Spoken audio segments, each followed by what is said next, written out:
And while it can be hard for couples to keep the romance alive while stuck inside for months on end, a little creativity can help reignite that spark. Mom and lifestyle expert Mimi Robinson just celebrated her first wedding anniversary in quarantine. Well, she joins us now with some DIY tips for a socially distant date night. First, congrats on the 1 year mark, Mimi. But first question for you is, how can we really reignite this social distancing date for a date night?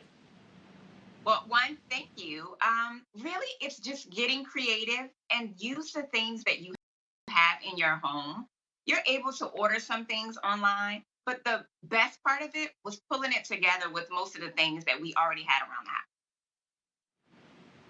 So if we're setting the table, let's say, for a date, what should we put into this? Should it just be your average table setting, or should we really just kind of flare it up?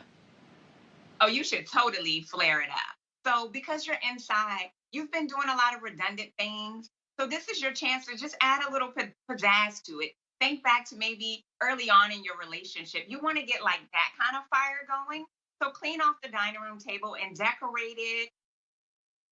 Or I got creative and used palettes. So, something along those lines. Okay, so if you have children, how can you get them involved, but not on the date? Put them to work. So I had my kids help me blow up balloons. They're full of air, and I was not. And then I had my son, who's a teenager, take pictures for us in the beginning, and then I dismissed them to watch a movie. Okay, so we're looking at pictures now of your setup in your home. It looks like you've used some other props. Is that a tent that I see?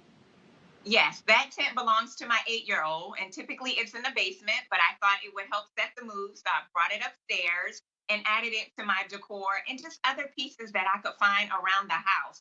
It was very cheap, it wasn't expensive, but it was really sweet. And we sat there for at least 2.5 hours just eating and chit chatting. And then I saw in one picture, it looked like a water bottle, but with you and your husband's character face on it. Yes, so I found just an artist on Instagram, and because he's out of work, you could pay him a few bucks to have a picture made. So that's actually a caricature from our wedding picture a year ago.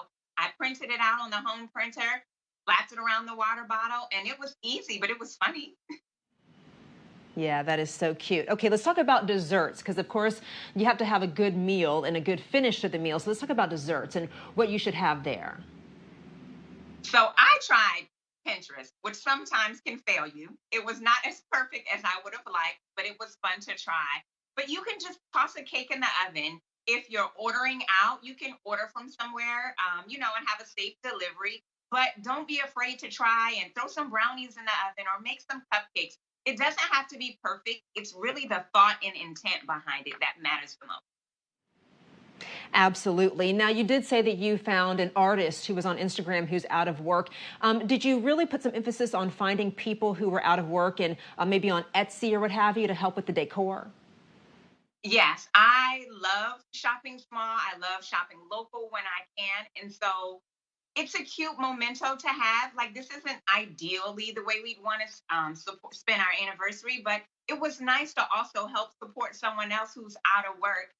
Everyone isn't as fortunate to be at work at this time. So shop Etsy, shop small business. If you know someone locally, support them too. Awesome. Where can we find out more information about you and get your tips and advice? You can find me everywhere at Mimi Cute Lips on social, and my website is mimicutelipscom.